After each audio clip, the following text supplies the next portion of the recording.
જય માતાજી, કેમ છો બધા? મારી ચેનલ આજે શું બનાવુંમાં તમારા બધાનું ખૂબ ખૂબ સ્વાગત કરું છું। આજે આપણે રેગ્યુલર મેંદામાંથી બનતી તંદૂરી રોટીની જગ્યાએ થોડી હેલ્ધી રીતે ઘઉંના લોટમાંથી એકદમ સરળ રીતે અને ટેસ્ટી એવી ગાર્લિક તંદૂરી રોટી બનાવશું, જેને નાન પણ કહેવામાં આવે છે। તો ચાલો બનાવવાનું શરૂ કરીએ। સાથે મારી ચેનલને હજુ સુધી સબસ્ક્રાઈબ ન કરી હોય તો જરૂરથી કરી દેજો। તો તંદૂરી રોટી બનાવવા માટે મેં અહીં 2 વાટકા જેટલો ઘઉંનો લોટ લીધો છે। આટલા ઘઉંના લોટમાંથી 7 થી 8 જેટલી તંદૂરી રોટી બનીને તૈયાર થઈ જશે। અને જો તમારે ઘઉંના લોટનો ઉપયોગ ન કરવો હોય તો તમે ઘઉંના લોટની જગ્યાએ મેંદાનો પણ ઉપયોગ કરી શકો છો। હવે લોટમાં એડ કરવા માટે મેં અહીં દહીં લીધું છે, તો 4 ચમચી જેટલું દહીં લોટમાં એડ કરશું।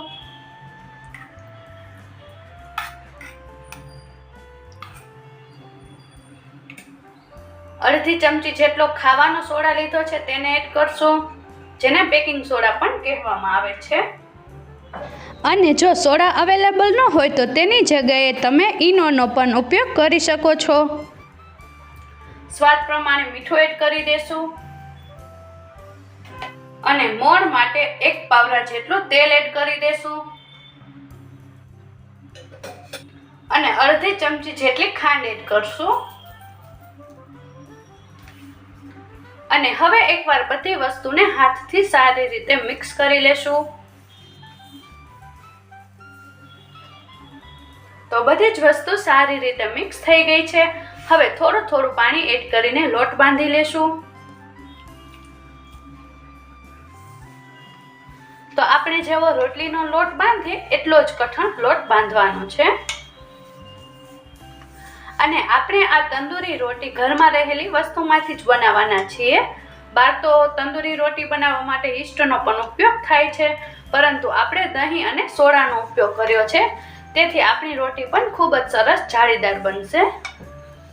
તો લોટ સારી રીતે બંધાઈ ગયો છે। આપણે જેવો રોટલી બનાવવા માટે લોટ બાંધીએ એવો જ લોટ બાંધ્યો છે। અને હવે લોટમાં 1 ચમચી જેટલું તેલ એડ કરીને લોટને સારી રીતે કૂણવી લેશું।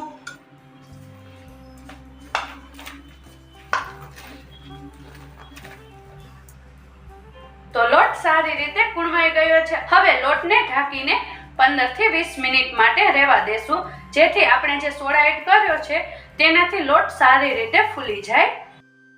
તો હવે આપણે લોટ બાંધીને રાખ્યો છે તેને 20 થી 25 મિનિટ જેટલો સમય થઈ ગયો છે અને હવે આપણે તંદૂરી રોટલી બનાવવાનું શરૂ કરશું।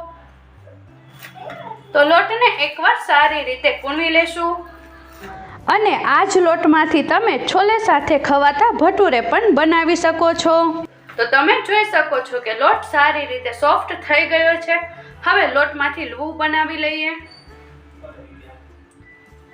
તો તમારે જે સાઈઝની તંદૂરી રોટી બનાવી હોય, નાની કે મોટી, એ રીતે લુવું બનાવી લેવું। તો મેં અત્યારે આ સાઈઝનું લુવું બનાવી લીધું છે। હવે તંદૂરી રોટલીને વણી લઈએ। તો રોટલીને વણવા માટે એક પાટલી લઈ લેશું। તો હવે આપણે જે લુવું બનાવ્યું છે તેને લઈને પાટલી ઉપર રાખશું અને થોડું એવું વણી લેશું પહેલા।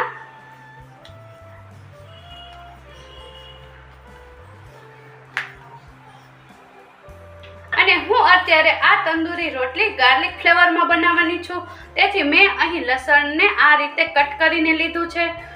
તો થોડું લસણ આપણે આવી રીતે રોટલી ઉપર પાથરશું।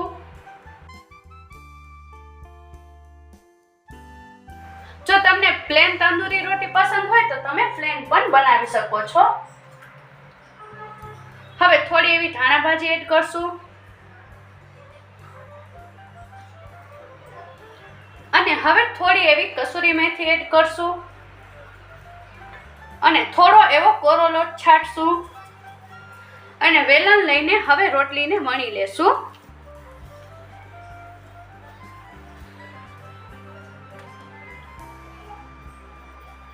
જો તમારી પાસે કલોંજી અવેલેબલ હોય તો તમે તે પણ આ તંદૂરી રોટીમાં એડ કરી શકો છો। તેનો પણ ટેસ્ટ તંદૂરી રોટીમાં ખૂબ જ સરસ આવે છે।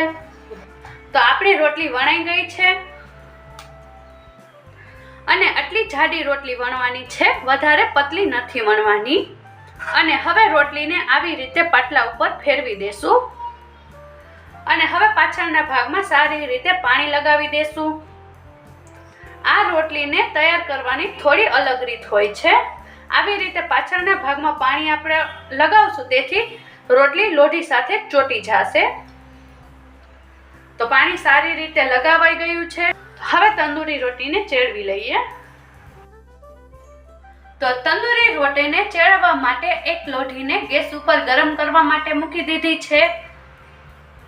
તો લોઢી થોડી એવી ગરમ થઈ ગઈ છે. હવે આપણે જે બાજુ પાણી લગાવ્યું હતું તે ભાગને આવી રીતે લોઢી ઉપર રાખશું અને આવી રીતે થોડી પ્રેસ કરીને રોટલીને લોઢી સાથે ચોંટાડી દેશો.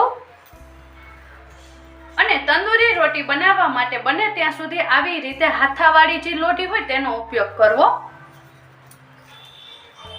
અને ગેસની ફ્લેમ ધીમી રાખીને નીચેની બાજુ ચડવા દેશું. અને જ્યારે રોટલી આવી રીતે ફૂલવા માંડે ત્યારે આપણે લોઢીને આવી રીતે લઈને ગેસ ઉપર આવી રીતે ચેડવવાની છે અને નીચેથી જોતું રહેવું, રોટલી બળી ન જાય.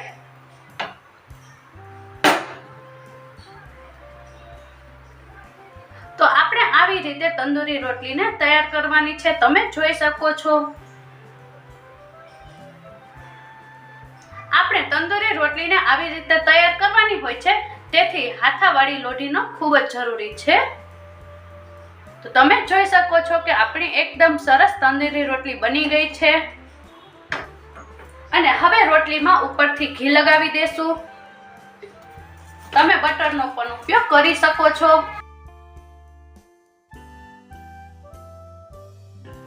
હવે તાવીથાથી રોટલીને લોઢીથી અલગ કરી લેશું. આપણે જે સોડા એડ કર્યો તો તેનાથી રોટલી આવી રીતે ફૂલી છે. તો આપણી ગાર્લિક ફ્લેવરમાં તંદૂરી રોટલી બનીને તૈયાર થઈ ગઈ છે. અને આપણે બધી જ રોટલીને આવી જ રીતે વણી અને આવી જ રીતે ચેડવીને તૈયાર કરી લેશું. તો તમે જોયું ને, આપણે એકદમ સરળતાથી ઘરે તંદૂરી રોટી એ પણ ઘઉંના લોટમાંથી આરામથી તૈયાર કરી લીધી છે. તો તમે પણ એકવાર મારી આ રેસીપીથી ઘરે તંદૂરી રોટી જરૂરથી ટ્રાય કરજો. મારી આજની રેસીપી જો તમને પસંદ આવી હોય તો મારી ચેનલને લાઈક, શેર અને સબસ્ક્રાઇબ કરવાનું બિલકુલ ના ભૂલતા. ફરી મળીશું એક નવી જ રેસીપી સાથે. આવજો.